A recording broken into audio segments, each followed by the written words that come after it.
오늘 어떤 내용을 소개해 주실 건지 간단하게 알려주시죠. 네, 이 시간에 제가 말씀드릴 내용은 투자와 절세 설계에 대한 내용인데요. 자, 먼저 이런 가정을 한번 해보면서 출발을 해보겠습니다. 네. 여러분들께 지금 투자 자금이 10억 원 정도 주어져 있다고 한번 생각을 해보세요. 10억이요? 예. 굉장히 큰 돈이네요. 네, 그럼 여기저기 이제 투자를 많이 하실 수가 있겠죠. 여러 가지 대상들이 있을 테니까. 네. 네, 그래서 이 돈을 가지고 이제 고민을 하기 시작합니다. 어디에 어떤 방법으로 투자를 해가지고 투자 수익을 최대화할 것이냐. 이것이 이제 주된 관심사가 될 텐데 네. 투자하는 데는 여러 가지가 있겠죠. 주식 투자를 한다거나 아니면 뭐 채권도 있을 것이고 부동산도 있을 겁니다. 그런데 두 가지로 나눠보면 안전한 투자가 있고요. 그리고 또 위험을 많이 감수하는 투자가 있는데 안전한 투자 대상에 투자를 하게 되면 안정된 확정된 그런 수익을 안정적으로 기대할 수가 있지만 네. 상대적으로 대박을 기대하기는 어렵겠죠. 그렇죠, 아무래도. 예, 그런데 위험을 좀 많이 감수하게 된다면 대박을 기대해 볼 수가 있는 겁니다. 그런데 이런 점만 생각을 하면서 수익이나 위험만 고려를 해가지고 돈을 많이 벌면 그것이 과연 그 성공한 투자냐, 여기에 대해서 좀 의문을 가지는 데에서 이제 출발하는 겁니다. 이런 네. 질문을 받았을 때 우리는 어떻게 이제 대답을 할 수 있는 것이냐. 물론 돈만 많이 벌면 이 재테크의 목적 자체가 수익을 많이 올리는 거니까 성공한 투자라고 할 수 있겠지만 그렇죠. 예, 여기서 끝나는 게 아니라는 점을 좀 말씀을 드리면서 네. 그래서 이번 시간에는 그 퇴직금이나 그 노후 자금을 이제 많이 모아 놓으셨을 텐데 이 부분을 가지고 그 재테크에 사용할 때 어떤 그 세금 문제가 나타나고 이에 따라서 어떤 절세 설계를 해야 되는지 네. 사례를 통해서 말씀드려보겠습니다. 그렇습니다. 자, 은퇴자분들에게는 세금, 뭐 적은 금액이든 큰 금액이든 어쨌든 좀 부담이 되실 겁니다. 또 은퇴하신 분들이 또 내야 되는 세금도 있고 뭐 절세할 수 있는 부분도 있다 이렇게 말씀을 해주셨는데요. 자, 그렇다면 절세에 대해서 우리 은퇴하신 분들이 꼭 반드시 잘 알고 계셔야 되는 이유가 있다면 어떤 게 있을까요? 네, 이런 비유를 한번 해보면 적절할 것 같은데요. 동물의 왕국을 보신 적이 있으시죠? 물론 있죠. 예, 거기에 이제 여러 동물이 나오지만 여기 보면 주로 맹수가 이제 사냥하는 모습이 많이 나오는데요. 그렇죠. 치타 한 마리가 전력 질주를 해가지고 영양 한 마리를 딱 사냥을 합니다. 그러면 이제 지쳤기 때문에 좀 쉬다가 식사를 하려고 할 때 어디선가 숨어서 지켜보고 있다가 어슬렁거리면서 나타나는 그 반갑지 않은 동물이 하나 있죠. 네. 어떤 동물입니까? 하이에나인가요? 그렇죠. 예, 아주 얄미운 동물인데 네. 힘으로 그냥 와서 남이 잡아놓은 거를 그냥 뺏어가는 거죠. 그렇죠. 예, 여기서도 이제 마찬가지가 되는 겁니다. 우리가 소득 활동을 열심히 해가지고 돈을 이제 많이 벌었다 이겁니다. 네. 예, 그러면 이 하이에나처럼 이 상황을 예의주시하고 있다가 갑자기 나타나가지고 자기 몫을 달라고 하는 그 반갑지 않은 손님이 하나 있습니다. 누구죠? 예, 정부죠. 예, 그러니까 여기서는 나라군요. 정부가 하이에나의 역할을 하게 되는 건데요.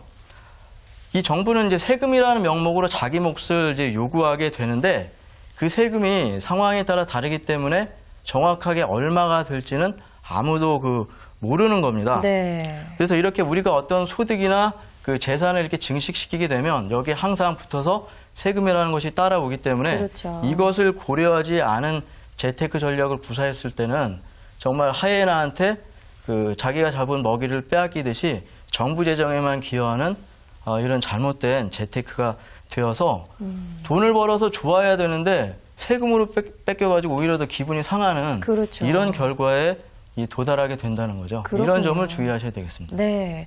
사실 우리가 세금 하면은 누구나 뭐 피해갈 수는 없는 거지만 뭔가 아까운 생각이 들고 네. 또 세금 하면 좀 부정적인 생각이 또 많이 들거든요. 네. 그리고 또 이렇게 따박따박 아주 정직하게 세금을 내는 사람들은 왠지 좀 피해를 보는 것 같다 이런 생각도 들게 마련인데요. 그렇다면 세금을 줄일 수가 있다는 말씀이시네요, 일단. 물론입니다. 줄일 수 있을 뿐만 아니라 아예 그냥 피해갈 수도 있죠.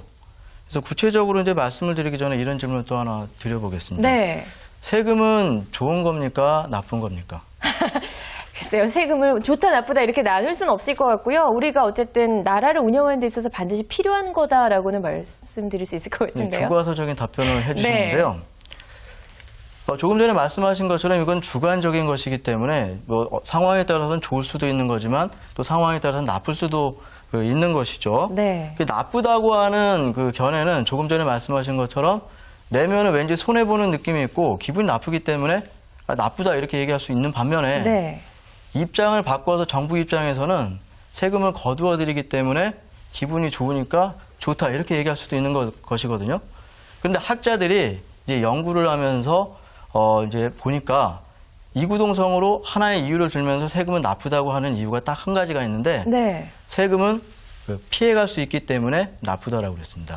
피해갈 수 있다는 말씀이세요? 네. 그러니까 내지 않아도 된다. 그렇죠. 예, 사전에 물론 탈세가 아니라 사전에 계획해서 얼마든지 피할 수 있는 방법이 있기 때문에 나쁘다. 그렇기 때문에 피하지 못하고 그냥 맞닥뜨려서 내는 사람은 손해보는 느낌을 가질 수밖에 없는 거죠. 그렇군요. 그러니까 세금은 피할 수 있기 때문에 분명히 나쁜 겁니다. 그러니까 피해야죠. 피하고 아니면 피할 수 없다면 최소해서 줄여야 되는데 그래서 누구나 그 세금을 피하려고 노력을 하고요. 특히 그 부자들이 여기에 아주 민감해서 이 사람들은 세금을 전문적으로 연구를 합니다. 그래서 저 같은 세무 전문가들보다 훨씬 어떤 면에 있어서는 그 전문적이라고 할 수가 있는 거죠. 네. 그럼 이 사람들은 이제 세금을 피해가거나 줄이는 건데 이 사람들이 하는 거는 그 절세일까요? 탈세가 될까요? 글쎄요. 일단 세금을 전혀 내지 않고 피하려고 한다는 부분에 있어서는 탈세일 것 같다는 생각이 드는데요. 뭐 뉴스에 나오는 뭐 유수 대기업 회장들의 소식들 저희가 많이 접하잖아요. 세금을 이제 내지 않으려고 하다가 적발이 되고 이런 경우도 많은데 탈세와 절세의 차이점이 분명히 있는 거네요. 네, 그렇습니다. 일단은 전문적으로, 학문적으로 어떻게 이 두 가지를 비교해서 정해야 하는지 좀 말씀을 드려야 될 것 같은데요. 절세라고 하는 거는 이제 그 세법에서 정하는 네. 그 테두리 내에서 그 법에 따라서 합리적으로 이제 계획을 세워서 합법적으로 피해 나가는 거를 이제 절세라고 하는 것이고요. 네. 그리고 사후적으로 이제 어떤 일이 일어나고 나서 탈법 수단으로 법을 어겨가면서 세금을 줄이려는 행위를 이제 탈세다 이렇게 정의를 내리고 있습니다. 그렇군요. 저는요, 사실 오늘 굉장히 의외라는 생각이 드는 게요. 세무사 분께서 직접 세금은 피해갈 수 있다 이렇게 얘기를 하시니까 굉장히 좀 귀가 커지거든요. 오늘 지켜보시는 분들도 잘 들으시면은 은퇴 자금을 마련하는 데도 여러 가지 도움이 되실 것 같습니다. 자, 그러니까 다시 한번 정리하자면 미리 계획을 세워서 하면 절세고 일이 벌어진 후에 이걸 피해가려고 하는 게 이제 바로 탈세다 이런 말씀이시죠? 네, 아주 쉽게 다시 정리를 해주셨는데요. 우리가 이제 병에 걸리지 않도록 이제 예방을 하지 않습니까? 이거는 이제 상대적으로 좀 쉽고요. 일단 병에 걸렸다 하게 되면 사후적으로 이제 약을 통해 가지고 병을 치료하고 하는 것은 상당히 어려운 문제고 치료할 수 있다고 해도 그 과정에서 이제 몸이 상하기 때문에 여러 가지 그 어려움이 오는 것처럼 네. 절세는 이제 사전적으로 계획을 세우는 것이기 때문에 얼마든지 이제 좀 쉽게 할 수 있는 것인 반면에 일이 다 터지고 나서 사후적으로 처리를 하다 보면 분명히 이제 문제가 생긴다는 것이죠. 그래서 우리가 이제 세금을 피해가기 위해서 많은 노력을 기울이는데 네.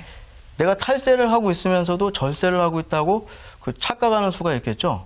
그래서 이런 점을 좀 잘 고려를 해야 되는데 나는 절세라고 생각했던 것이 이게 탈세다라고 이제 깨닫는 순간 네. 국세청에서는 저한테 바로 전화를 하는 거죠. 예. 네. 세금을 내놓으라고요. 거기에 세금뿐만 아니라 안 낸 그 가산세. 그렇죠. 그리고 그 가산금까지. 가산금은 연체 이자거든요. 네. 그런데 여기서 그치는 것이 아니라 조금 더 심하다면 국세청이 아니라 검찰에서 전화 오겠죠. 잡으러 간다고. 무섭다는 생각이 여기서 드네요. 끝나는 게 아닙니다. 언론사에서 기자가 전화를 할 수도 있겠죠. 네. 취재하러 가겠다고요. 네, 그렇군요. 우리 은퇴하신 분들에게는 글쎄요, 매달 이제 수입이 들어오던 게 줄기 때문에 뭐 절세라는 부분은 은퇴자들에게는 뭐 더욱더 필요한 부분이라고 생각이 되네요. 반드시 잘 알아야겠네요. 그렇죠. 애써서 모아놓은 자금을 가지고 이제 은퇴 이후의 생활에 많이 대비를 하실 텐데 투자를 잘못해가지고 날린다거나 이렇게 네. 되면 정말 어려운 상황에 봉착하게 되는 것이니까 정말 주의를 하셔야 되겠습니다. 그렇습니다. 자, 그렇다면 이제 우리가 중요성을 잘 알았습니다. 절세 네. 중요성을 알았으니까요. 어떻게 하면 절세를 할 수 있는지 이제 구체적으로 좀 알려주시죠. 네, 여기서는 이제 부동산 투자를 하나 예로 들어가지고 말씀을 한번 드려볼까 합니다. 그래서 먼저 제가 준비해온 사례를 네. 하나 말씀을 드려보겠습니다. 네. 편의사 이제 A라고 할 텐데요. 이 사람은 이제 현재 자신이 거주하고 있는 주택이 하나가 있고요. 그리고 별도로 임대 중인 아파트를 하나 갖고 있습니다. 벌써 2주택자인데요. 그러네요. 이 사람이 이제 퇴직금하고 그동안 여유자금 모아둔 걸 가지고 부동산 투자를 하려고 하고 있는데 자기 명의가 아니라 아들 명의로 취득하는 것도 지금 고려하고 있습니다. 네. 그리고 이 취득한 건물을 가지고 임대업을 할 경우에 주택이냐 상가냐를 또 고민하고 있습니다. 여러 가지 상황을 우리가 이제 다 고려를 해야겠는데 지금 뭐 사례에서도 보셨지만 은퇴하신 분들 가운데서는 이제 대부분의 이런 자금을 모아서 이런 어떤 부동산에 투자하고자 하는 분들이 굉장히 많으십니다. 네. 부동산에 투자할 때 부동산을 이제 취득하게 되면 구체적으로 이제 어떤 세금들을 내야 되는지 알려주시죠. 네, 일단 부동산 취득을 하게 되면 토지나 이제 건물이 되겠죠. 이 부분은 이제 그 지방세에서 그 취득세와 등록세가 부과가 됩니다. 네. 그런데 이 취득세하고 이제 등록세뿐만 아니라 그 밖에 여러 가지 부대 비용이 이제 따라가게 됩니다. 본인이 전문가가 아닌 이상 대행을 많이 시킬 텐데요. 그렇죠. 공인중개사한테 수수료라든가 법무사 수수료라든가 이런 부분이 함께 이제 많이 발생하게 되는데 이런 부분들을 좀 아울러서 함께 고려를 하셔야 될 겁니다. 그렇군요. 그렇다면 일단 취득세와 등록세 부분도 우리가 줄일 수 있나요? 취득세와 등록세는 그 재산 취득가액의 몇 퍼센트 이런 식으로 부과가 되기 때문에 네. 그 취득가액을 조정하지 않는 이상은 줄일 수가 이제 없다. 이렇게 그렇죠. 이제 말씀드릴 네. 수가 있는 건데 이 세금 문제라고 하는 것은 항상 그 먼 앞을 내다보고 종합적으로 고려를 해야 되기 때문에 바로 지금 눈앞에 있는 세금을 줄였다고 해서 거기서 끝나는 게 아니고요. 아까 이제 말씀드린 것처럼 취득세나 등록세뿐만 아니라 취득하는 과정에서 발생되는 각종 그 부대 비용 있지 않습니까? 수수료 말씀하시는 거죠? 이런 것들이 나중에 그 재산을 처분하는 경우에 양도세에 또 영향을 미칩니다. 이런 부분은 다 그 취득가액에 재산 취득가액에 다 이제 포함이 되는 건데 만약에 내가 5억짜리 그 건물을 하나 샀는데 네. 취득세가 한 1,000만 원 정도가 나왔다. 이 1,000만 원도 취득가액에 가산되기 때문에 나중에 처분할 때 다 취득가액 인정이 되면 양도 차익이 줄어들어서 소득세를 그만큼 줄일 수 있다는 것이죠. 그렇군요. 저는 그런 부대 비용까지 다 이제 취득가에 포함이 되는지는 이제 이번에 처음 알았는데요. 자, 그렇다면 사례에 나오는 A 씨의 경우를 좀 볼게요. 이미 2주택자라고 하셨고 자신의 명의가 아니라 이제 아들의 명의로 사는 것도 고려 중이다라고 하셨는데요. 만약에 아들의 명의로 사게 될 경우에는 우리가 어떤 점을 좀 조심해야 될까요? 네, 절세 기본은 일단 분산시키는 겁니다. 한 사람한테 여러 재산이나 소득이 몰리는 거 별로 좋은 게 아니죠. 네. 그리고 시간적으로도 또 많이 분산을 시키면 그만큼 세금 부담을 줄일 수 있는데 이 사람은 지금 사례로 봤을 때 이 인적 분산 전략을 구사하는 그 셈이 되겠습니다. 그렇죠. 이제 자신에게 예. 다 하지 않고 아들에게 그렇죠. 좀 나누는 거죠. 예, 그래서 이때 주의해야 될 문제가 그 취득 자금을 어디서 마련했느냐 이거에 대한 사전 대비가 절대 필요하다. 그러네요. 그래서 뭔가를 취득했을 때 언뜻 떠오르는 것이 취득세나 등록세가 아니냐 이렇게 생각하실 수가 있는데 취득하는 과정에서도 증여세도 나올 수 있고 상속세도 나올 수가 있다는 것이죠. 그래서 이와 관련돼서 제가 소개해드릴 그 세법의 내용이 뭐가 있는가 하면 그 미성년자 같은 사람들은 이제 경제 활동을 하지 못하기 때문에 자신의 소득이 없지 않습니까? 그렇죠. 그렇죠. 그리고 사정을 봤을 때 이 사람은 도저히 저런 재산을 자력으로 취득할 수가 없다라고 국세청이 판단을 하게 되면 네. 그 자금이 어디서 났느냐에 대해서 증명을 하고 요구를 하게 됩니다. 그렇죠. 그래서 그런데 이것은 어디까지나 그 심증이기 때문에 물증은 없습니다. 그래서 그렇지 않다는 사실을 당신이 증명하시오라고 요구를 하는 겁니다. 네. 그래서 그 부분에 대해서 나는 이렇게 자금을 마련해서 취득을 했다라고 증명하지 못하면 누군가한테 받아서 사지 않았느냐에 그렇죠. 걸려서 증여세 부담을 함께 하게 되는 것이죠. 네. 자, 만약에 이제 증여세를 내지 않기 위해서는 아들이 어떤 자금을 통해서 이걸 사게 되는지를 이제 미리 내가 좀 준비를 해야 되는 거고요. 만약에 증여세를 내게 된다면 증여세는 또 어느 정도 부과가 되나요? 그것은 이제 상황에 따라 다른데 예를 들어서 이 사람이 취득하는 그 건물이나 토지 가액이 약 5억 원 정도가 되고요. 이 아들이 전혀 어떤 생활 능력이 없다라고 이제 판정이 될 때는 증여세가 이제 아들에게 부과가 될 수가 있는데 그 부모님으로부터 증여를 받았을 때는 증여공제 3천만 원을 받을 수가 있습니다. 그래서 네. 5억에서 3천만 원 빼게 되면 한 4억 7천만 원 정도가 나오고요. 그리고 증여세와 상속세는 세율이 좀 굉장히 셉니다. 그래서 대충 계산해 봤을 때 한 8천만 원 이상 정도의 증여세 부담과 아울러서 또 부가세가 따라 붙으면 한 1억 정도 예, 세금으로 이제 다 뺏기게 되는 것이죠. 그러네요. 이 5억에서 이제 1억을 세금으로 내야 된다고 하면 정말 큰 부담이 아닐 수가 없거든요. 그래서 이런 경우에는 만약에 이 사람이 인적 분산 그 전략을 구사한다면 네.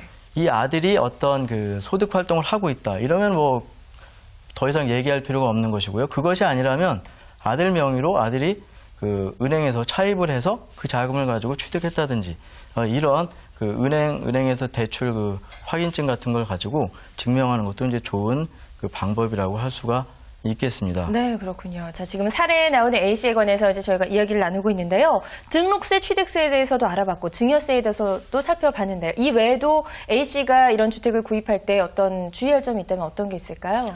이 사람은 이미 자기가 거주하고 있는 주택이 하나가 있고요. 그렇죠? 임대 중인 아파트가 있어서 이미 2주택자입니다. 그런데 이 사람이 이 상황에서 주택을 또 하나 구입하게 되면 3주택자가 되기 때문에 나중에 그 주택 중에 하나를 처분할 경우에 양도소득세 부담이 가중될 우려가 있는 거죠. 네. 그리고 임대 사업을 할 경우에도 세금 부담이 이제 달라지기 때문에 상가를 취득할 거냐 아니면 그 주택을 추가로 취득을 할 것이냐, 네. 아니면 뭐 용도 변경을 할 것이냐, 이런 것들을 종합적으로 고려를 해야 될 것으로 생각이 됩니다. 복잡하네요. 우리가 아파트 하나를 사는데도 이제 은퇴하신 분의 경우에는 더더욱 고려해야 될 상황들이 상당히 많은 것 같습니다. 이렇게 우리가 부동산을 취득할 때도 세금이 붙지만 또 이거 부동산을 보유하고 있을 때도 내야 되는 세금들이 있잖아요. 네, 그렇습니다. 재산을 이제 보유하는 과정에서는 두 가지 세금이 이제 따라오게 되는데요. 하나는 이제 지방세 중에 재산세가 있고요. 그리고 국세 중에 좀 시간이 많이 지났습니다만은 네. 말이 많았던 그 종합부동산세가 또 따라오게 됩니다. 그렇죠. 그래서 이 두 가지 세금을 이제 대표로 들 수가 있는데요. 이 두 가지는 6월 1일 현재 그 재산을 보유하는 사람한테 부과되는 그 세금입니다. 그래서 현재는 나의 것이라고 하더라도 6월 1일 날 내 재산이 아니었다면 그 부분에 대해서는 재산세가 부과되지 않는 것이거든요. 네. 그래서 이런 점을 이제 고려한다면 한 번이라도 피해 가겠다 이렇게 마음을 먹었다면 6월 1일 지나고 나서 이전 등기를 넘겨받는다거나 네. 뭐 잔금 청산을 한다거나 이렇게 되면 금년에 한 번만큼은 이제 빠져나갈 수 있는 거죠. 그러네요. 그런데 반면에 이제 처분하는 사람 입장에서는 자기가 금년에 부담하지 않으려면은 6월 1일 되기 전에 바로 처분을 해서 내 재산에서 빼버려야 되는 것이죠. 그러네요. 자, 우리가 정말 아는 게 힘이다는 생각이 오늘 이 시간에 더욱더 절실히 드는데요. 자, 이렇게 해서 은퇴하신 분들 이제 뭐 이런 그 부동산을 구입을 했습니다. 구입을 해서 이제 뭐 임대 사업을 할지도 결정을 하셔야 될 텐데 이 주택을 임대하는 게 좋을지 아니면 상가를 임대하는 게 좋을지 고민하신 분들도 상당히 많잖아요. 어떤 네. 차이점이 있을까요? 네, 뭐 수익성에 있어서도 이제 차이가 있겠지만 여기서는 이제 세금하고 관련된 이제 문제에 국한해서 좀 말씀을 드려보겠습니다. 네. 먼저 임대 사업도 어디까지나 사업이기 때문에 사업자 이제 등록을 하셔야 되는데 일단 사업자 등록을 하시게 되면 부가가치세가 이제 따라가게 됩니다. 네. 임대료 부분에 대해서 이제 10%를 그 세입자한테 받아내셔야 되는 것이죠. 그런데 주택 임대는 부가가치세에서 면세 대상으로 규정이 되어 있고요. 상가 임대에 대해서는 부가가치세를 칼같이 징수하고 있습니다. 그렇군요. 그래서 이런 부분을 고려해야 되고 또 여기서 재미있는 것이요. 건물이 있을 때 무조건 주택이냐 무조건 상가냐 이럴 수도 있지만 한 건물 안에 주택도 있고 상가도 있을 수가 있거든요. 그렇죠. 요즘 같은 경우에는 뭐 주상복합도 있고요. 상당히 많잖아요. 일반적으로는 쉽게 이제 주상복합이라고 하고 있는데 세법에서는 이제 겸용주택이라는 용어를 쓰고 있습니다. 그렇군요. 그러니까 주택용과 상업용이 이제 겸하고 있다고 해서. 그렇죠. 그래서 건물이 뭐 4층이 있는데 네. 2개 층은 주택으로 사용을 하고 있고 2개 층은 뭐 상가로 사용하고 있다든지 이런 경우가 될 텐데 네. 이런 거는 소득세에서도 그렇고 부가가치세에서도 그렇고 이거를 과연 주택으로 볼 거냐 아니면 상가로 볼 것이냐 네. 이런 문제가 또 달라지기 때문에 좀 애매한데요. 네. 그래서 판정 기준이 있습니다. 그래서 면적을 비교를 하는데요. 2개의 면적이 같으면 따로따로 갑니다. 상가는 상가고 주택은 주택이 되는 거고요. 그렇군요. 주택 면적이 조금이라도 크게 되면 그때는 전체를 주택으로 봐줍니다. 아, 그럴 경우에는 이제 부가가치세가 전액 면제가 되는 건가요? 전부 주택으로 보게 되면 그렇게 될 수가 있죠. 그렇군요. 예, 전부 상가로 이제 또 보게 되면 또 얘기는 달라지는 것이고요. 네. 그리고 이 사람 같은 경우에 이제 추가적으로 이 부분에 대해서 고려할 거는 이미 2주택자지 않습니까? 그래서 상황에 따라서 이것을 주택으로 볼 것이냐 아니면 상가로 볼 것이냐에 따라 가지고 또 2주택자가 될 수도 있고 3주택자가 될 수도 있고 그렇군요. 이렇게 또 얘기가 달라지는 겁니다. 아, 그럼 주상복합을 이제 구매하게 될 경우에는 주택 면적이 조금 더 큰 걸 구입하는 게 조금 유리하지 않을까 그럴 싶은데요. 필요는 없고요. 네. 살 때부터 그런 걸 따지는 것은 아니고 네. 내가 어떻게 해가지고 주택으로 만들 수도 있고 아니면 상가로 만들 수도 있는 겁니다. 그래서 예를 들면 내가 전부 다 주택으로 하고 싶다. 그러면 옥상에다 옥탑방을 하나 짓는다거나 네. 아니면 지하층이 있는데 거기를 주택으로 임대를 준다거나 이렇게 해서 조금이라도 주택 면적이 넓어지면 그 건물 자체를 주택으로 봐주는 이런 제도가 있습니다. 그렇군요. 이제 사후에도 어느 정도 용도의 변경이 가능하다는 말씀이시네요. 그렇죠. 그래서 이런 문제가 있기 때문에 얼마든지 계획을 세워서 우리는 그 절세하는 데 도움을 받을 수 있다고 말씀드리는 겁니다. 그렇군요. 그리고 이제 소득세 부분에 있어서도 주택용하고 상가용하고 조금 차이가 있을 것 같은데요. 그렇습니다. 역시 소득세에 있어서도 이제 차이가 있는데 무조건 뭔가를 벌었다고 해서 세금으로 정부가 다 뺏어가는 것은 그 서민생활 보호 차원에서 별로 좋지가 않기 때문에 네. 그러면 세금을 다 뺏어간다 그러면 주택으로 임대하려고 하는 사람은 거의 없을 겁니다. 그렇죠. 수익성이 아무래도 상가가 좋기 때문에. 네. 그래서 한 개 주택을 소유하는 사람이 임대를 하게 되면 주택 임대를 하게 되면 그 부분은 소득세를 과세하지 않습니다. 아, 그렇군요. 그리고 또 하나 이제 말씀드릴 것은 월세로 놓는 경우가 있고요. 그리고 전세로 놓고 보증금을 받는 경우가 있는데요. 그렇죠. 이 부분에 있어서 또 문제가 생깁니다. 월세는 그야말로 내가 버는 돈입니다. 그래서 임대인한테 무조건 이제 과세가 되는데 보증금은 나중에 임대차 계약이 딱 끝나면 세입자한테 돌려줄 돈이 되지 않습니까? 그렇죠. 그래서 이것은 세법에서 부채로 봅니다. 네. 근데 부채에 대해서는 과세할 수가 없는 거거든요. 그런데 만약 이렇게 하게 되면 똑같이 임대를 하면서 월세 받으면 과세하고 보증금 받으면 과세 안 하면 형평이 맞지 않거든요. 그렇죠. 그래서 임대 보증금을 받았을 때도 똑같이 형평을 맞추기 위해서 이 부분에 대해서는 이자 계산을 해서 그거를 임대료로 보는 제도가 있는데요. 네. 주택 부분에 대해서는 이걸 계산하지 않습니다. 그런데 상가는 이런 부분까지 빠짐없이 다 계산해서 과세할 수가 있는 거죠. 그러네요. 그래서 우리가 이제 은퇴하신 분들, 또 은퇴를 준비하고 계신 분들, 부동산을 이제 구입하실 때 상가용인지 또 주택용인지 이런 세법이 달라지는 걸 차이점을 분명히 알고 계셔야 될 것 같다는 생각이 듭니다. 자, 이렇게 해서 우리가 오늘 이야기를 나눠봤습니다. 절세에 대해서 이야기를 나눠봤는데 우리가 세테크라고 하죠. 네. 세테크만 잘해도 정말 많은 돈을 우리가 아끼고 절약할 수 있다는 생각이 들거든요. 은퇴하신 분들뿐만 아니라 정말 모든 분한테 필요한 게 바로 세테크가 아닐까 싶어요. 네, 그렇습니다. 그래서 처음에 제가 하이에나 예를 이제 들었는데요. 네. 그래서 덮어놓고 이제 재테크에만 열중을 하시다 보면 돈은 내가 다 벌어놓고 하이에나한테 이제 전부 다 빼앗기는 이런 참사가 올 수가 있는 거죠. 그래서 일을 벌려놓고 정부 탓하기보다는 사전에 미리 계획을 세워가지고 정부에는 최소한의 성의 표시만 하고 나의 재산을 그리고 나의 소득 규모를 극대화하는 것이 최선이라고 이제 할 수가 있는 겁니다. 그래서 한마디로 네. 얘기를 하면 세금을 부담하기 전의 문제가 아니라 세금까지 고려해서 세금 부담 후에 소득이나 재산을 크게 만드는 것이 세테크의 이제 정의가 되는 것이고요. 그리고 절세 설계라고 얘기를 했는데 이렇게 말을 하게 되면 아무래도 또 개념상 폭이 좁아지는 거거든요. 그렇죠. 그래서 우리가 예로 들었던 것처럼 취득해서 어떻게 운용을 하다가 마지막으로 처분할 때까지 그리고 중간에 어떤 식으로 운영을 할 것이냐 이런 것들을 종합적으로 계획을 세워서 세무계획이라는 관점에서 텍스 플래닝이라는 관점에서 접근을 하는 것이 세금 절약의 아주 포인트가 될 거라고 생각을 합니다. 그리고 네. 또 하나 말씀드릴 것은요. 이 세법은 어디까지나 법입니다.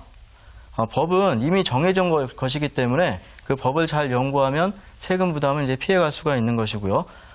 개정이 된다고 해도 사전에 입법 예고를 계속하게 됩니다. 언제부터 시행한다, 어떤 식으로 바꾸겠다. 그렇죠. 예, 그래서 이런 점을 고려를 해서 예측 방향을 잘 판단을 하게 된다면 세법이 바뀐다고 하더라도 얼마든지 우리는 계획을 세워서 세부담을 줄일 수가 있게 되는 겁니다. 네. 그래서 이런 점을 고려하셔서 여러분 모두 부자 되시기 바랍니다. 네, 고맙습니다. 자, 오늘 이렇게 세무사님께서 말씀해 주신 내용들이 은퇴를 준비하시는 분들, 또 현재 은퇴하고 계신 분들이 어떤 부동산을 구입하시거나 이럴 때 큰 도움이 됐으리라 생각이 듭니다. 자, 세무사님, 오늘 좋은 말씀해 주셔서 고맙습니다. 네, 감사합니다. 네.